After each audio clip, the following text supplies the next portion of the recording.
everybody. This is Greg Stewart. Welcome to the Greg Stewart Show. So I want you to think about something for me. Imagine you're in a relationship of 7 to 8 years, and you said, you know what? I'm a strong enough, empowered, powerful woman, and I'm not going to take this. I love you a lot, but it's just not for me. So you tell your man, because you caught him, whatever he was doing, found phone calls, seen him out, whatever it is, and you said, you know what? It's over.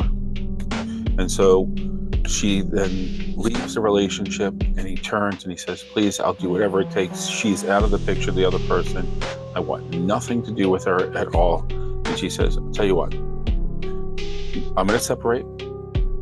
Let's start dating because I still have feelings for you, but I don't trust you.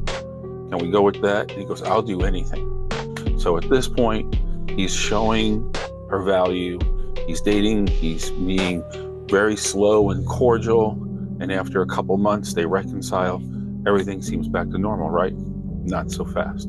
At this point, the other woman finds out about the girlfriend, which she did know. She did know that he was cheating, and so she says, you know what, I want you back. And he's like, I'm staying with her, made a mistake, and I'm glad she's given me another chance. Okay, I wish you well. Now she goes, contacts his girlfriend of 7 to 8 years and says, hi, I'm the girl he was sleeping with for 7 months, and we were cheating on you. Why would you want him back? Well, you know, I don't really need to answer to you. Well, you do, because if you don't, I'm going to kick your butt. I'm going to come over to you, and I'm going to get you, and I'm going to slap some sense into you until you end it with him, because I know I was meant to be with this person. And this is the dilemma for Rebecca.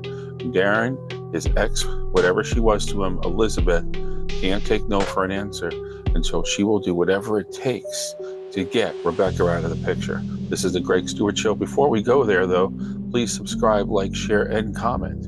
And now, on to the story. So today's relationship story. Rebecca thought her 8-year relationship was finally healing after discovering her boyfriend Darren had been cheating for 7 months. After a 2-month separation and slow rebuilding, things seemed better than ever, until the woman Darren cheated with suddenly contacted Rebecca. What followed was a series of disturbing confrontations, denials, and fear. Rebecca now feels torn between the man she loves and the danger she believes the other woman may pose. Is she rebuilding something real or ignoring the warning signs? In this episode, we explore emotional trauma, rebuilding trust, and the complicated aftermath of infidelity. Subscribe for more real relationship stories, emotional analysis, and weekly episodes. So welcome back to the show. Today's story is one of those situations that starts with heartbreak and moves into hope, and then takes a sharp turn into fear and uncertainty. It's a story about long-term love, betrayal, and reconcile, and the unexpected danger that can come from someone who refuses to let go. This is Rebecca's story. You see, Rebecca and Darren had been together for 8 years. It's not been perfect, but stable, comfortable. The kind of relationship where you know each other's routine, their favorite meals, and the way they breathe when they're falling asleep. But comfort can hide cracks in the relationship, and Rebecca started noticing small changes. Darren became distant, distracted, and overly protective of his phone. Nothing dramatic, but enough to make her uneasy. She pushed the thoughts away, though, until she couldn't anymore. 7 months. That's how long Darren had been seeing someone else. Rebecca found out through a message she wasn't supposed to see. The kind that makes your stomach drop and your hand shake. The kind that confirms every quiet suspicion you tried to ignore. When she confronted Darren, Darren broke down. He apologized. He begged. He said he made a mistake and didn't want to lose her. Rebecca, overwhelmed and heartbroken, told him she needed space, a separation, time to think. And so you see, if you study human needs psychology, First human need is certainty, which equals stability. The second human need is variety, which means how you deal with adversity. The third human need is significance, which we all want to be valued to someone. The fourth human need is love and connection. The fifth human need is growth. And the final human need is contribution, or a connection of some sort, in reference to contributing to one another. Now, with that being said, why all of a sudden does Darren want to get back with Rebecca? He has Elizabeth. He must have seen that the grass wasn't greener on the other side. So all of a sudden, he's begging to come back. Yeah, you caught me. Yes, I made huge mistakes here, but I want to reconcile. I want to be back with you, because he realized all the things I thought I wasn't getting, and the new novelty of this new variety, this new relationship, it was new. So it felt different. It felt like I was checking off the boxes of all my needs. But when after 7 months, and it's usually that's the time, the 7-month itch, where you get to see the real spaces and places and psychology of another human being that you're involved with, and you're like, wow, I didn't sign up for this. This is exactly what I didn't sign up for. And I believe that's what Darren felt when he begged Rebecca, can I come back to you? Can you come back to me? Can we get together?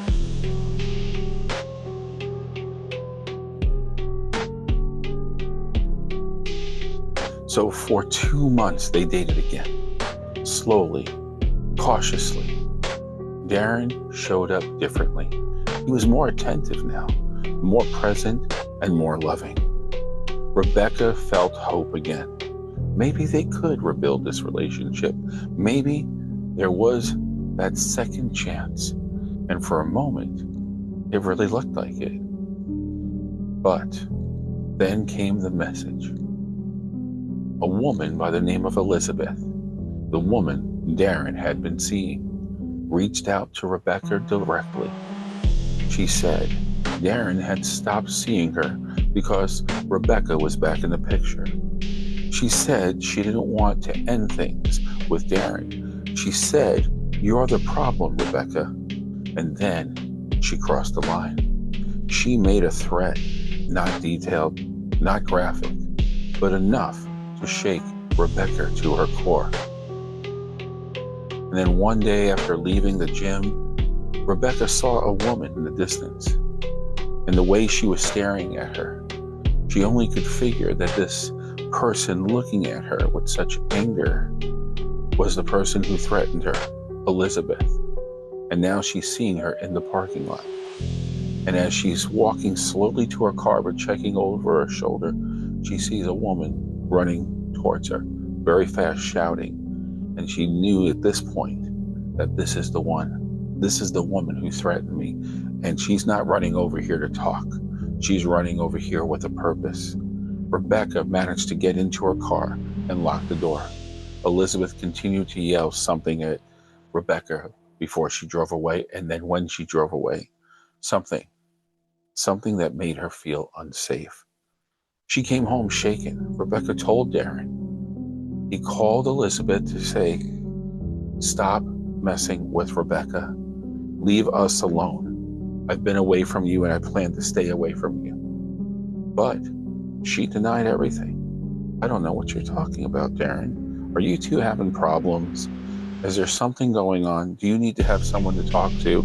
I'm always here for you, but I don't know Rebecca and I've never seen her before or anything. So she denied everything. At this point, Rebecca was still shaken. She called the police, and the police said, we'll reach out to her.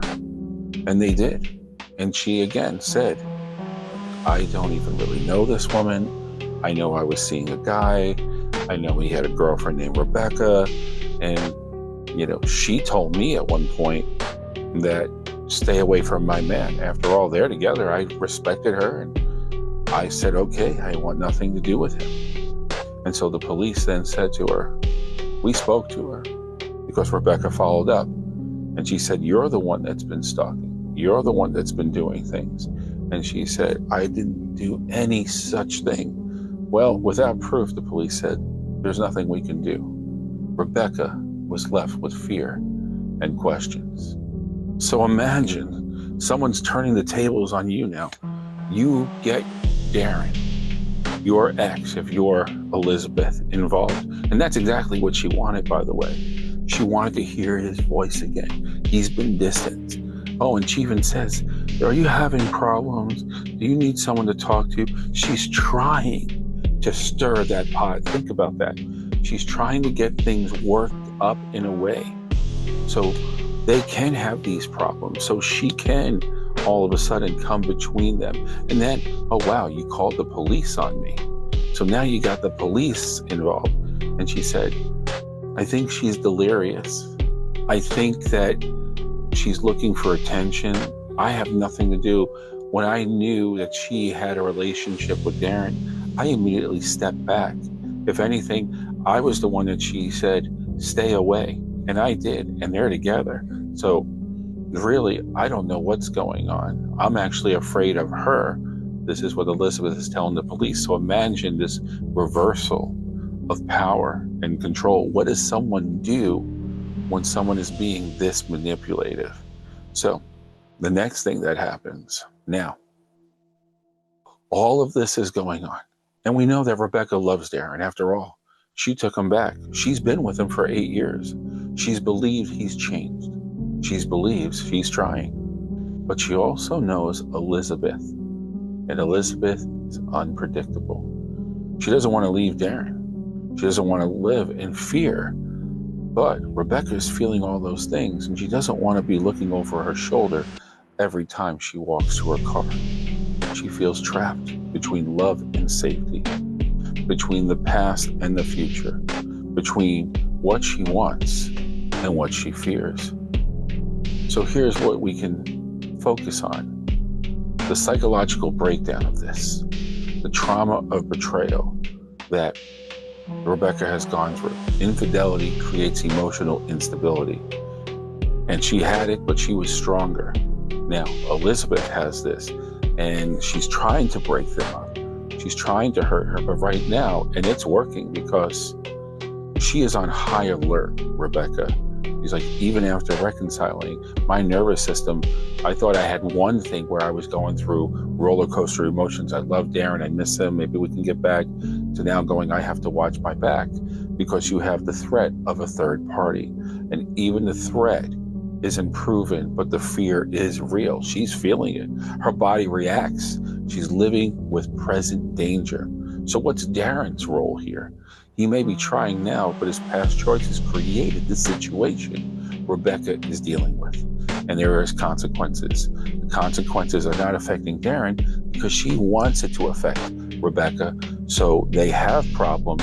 And in Elizabeth's mind, she feels the more I can do this and stay under the radar, the more the problem will exist between them two, and the more I can destroy their relationship. And in her mind, Darren's coming back to me. She really has made herself believe this. And this is what's scary about a person like this. And again, as the police said, without evidence, they can't act. But here's the thing with that. And I told this to Rebecca. I said, I had a client. He was a male client, and he was going through a stalker. And he gave some great advice in reference to how he was able to handle it.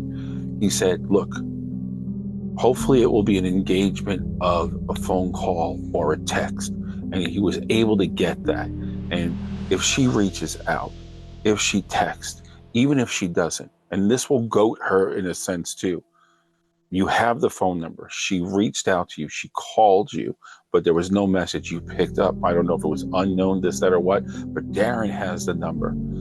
You're going to text her, and you're going to say to her, I would like you to stop calling, texting, or bothering with me in any way of contacting a human being. Because if you don't, and I'm asking you nicely to leave me alone, this is considered harassment. See, the gentleman I was working with, he emphasized that the police department where he lived said, this is how you connect. And then we could follow up, and then we have some evidence, and we have something to now back you up and also protect your rights as well as your health. So he managed to write this person, this woman that he was seeing. She was a professional woman. She thought she was very powered. She was a doctor, and she felt that the world revolves around her, but she couldn't have this one gentleman client of mine. So he wrote her exactly that. He said, please do not bother me anymore. What we had was over. It was only 2 weeks. And he says, I'm not feeling comfortable. We're not the match that, I was hoping, and I'm sorry, but please do not harass me. Do not write me. Do not reach out to me. Do not connect with me. I am putting this in writing so you understand to please not contact me in any way, shape, or form. And let's just move on with our lives. So she wrote back. She took the bait. And she said, I'll do what I want, and I plan to see you. Why can't we talk this out? And he who lives in a glass house should not throw stones. Now, there was no threats, but she emphasized that she was going to continue to reach out to him. That's all he needed. He went back to the police station. Now, and what happened was the police called her at her medical office, and in front of the staff and everything, the staff answered. They said, what was this? And they're hearing, the other side of the conversation. It did work for him. But the officer did say, if this still comes back to bite you, then you have to go into the courts and you have to get a restraining order. But at least you have this in the background of a record. So that is the recommendation that I would recommend here for you or anyone. And in this case, Rebecca's situation. And so again, with the police response, with no evidence, and now she's torn because she does love Darren. There is an emotional attachment, but there is that fear for safety. What do I do? Take martial arts? What do I do? Get a gun? Is it really going to lead to this? And then how is my hope for my relationship now that I didn't ask for this? I didn't want this. I didn't ask for this. And we were barely getting together. I was empowered to leave. I was still able. Maybe this is working. Maybe the reality of this situation is that this is the red flag that says it is over, because I don't want to have to change my geography. I have a great job, a great life, but Darren did create this. And this is the psychological tug of war. So here's the question for you and everybody out there. When love and fear collide, which one do you listen to? Should Rebecca stay with Darren and trust that things will settle? Or should she protect her peace and walk from a situation that feels unsafe? See, even as a coach, I can only state the things like I'm stating to you out here in this podcast, but she has to come up with what's right for her. So let me know your thoughts in the comments. And if you've ever been in a situation where someone from your partner's past wouldn't let go, your story might help someone else feel less alone. So again, with Rebecca, with my previous client, even though that did work and he didn't have to get a restraining order, if she is going to try to make it work with Darren, and she has his support, and it seems that he's in love, he's more attentive, but there is that red flag that you did this before, and that means that needs weren't being met, and then you found out that the grass wasn't greener on the other side. So all of a sudden, Rebecca, here, I'm back, take me back. And what happens down the road or later? Hopefully nothing. People sometimes do bounce back from this, but I don't want to get off task. The key factor is have his support. You're back together. You want to move on. You've been feeling happy the last few months up until this person. Get the restraining order. Maybe you don't have enough. Plead your case. Find an attorney and tell them, this is what I'm going through. What do I do? Can I get a restraining order on this? Now, they might say we still have to wait when you need more evidence. Maybe try the thing that the officer told my client. Make the harassment text, see if she bites on that, pulls on that. But in the meantime, you also have to watch your back. Not to live in paranoia, but in this day and age, to protect yourself, it doesn't cost much to put a little camera, on your dashboard and one on the back to see if anyone's near your vehicle, and keep it on. Hit, the cloud, record or whatever to protect yourself. Why? Because even if you were to get rid of Darren at this point, here's the thing that goes through my mind. What if she feels Darren didn't take me back, but you're still the reason why? And even though you're no longer with Darren, you're going to pay. This woman already threatened you. She already threatened you. So at this point, you have to do what it is to take care of you. And the key factor is little cameras don't hurt to have, because even maybe seeing the camera and again, let it record. Maybe you have to look at it, again, you have phones now that will say someone passed by your car, and you could look in the cloud, will point out at this time, and that's all you would need, and make it as discreet as possible that the camera cannot be seen. And they make these now, and it would be worth the investment to protect yourself. So this would be the reference when you're going against someone that is this emotional and dangerous and aggressive. And this is exactly what Elizabeth is doing to Rebecca. So again, what would you do? For me, it would be the camera. For me, I would try to get into getting that restraining order, and I would, maybe even carpool with Darren.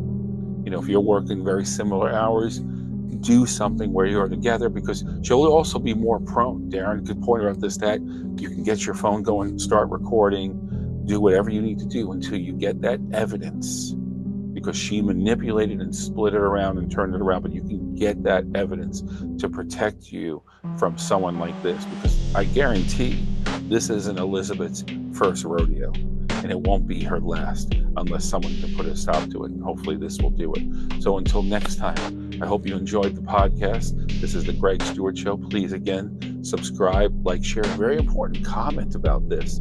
And until next time, have a great day or evening wherever you are.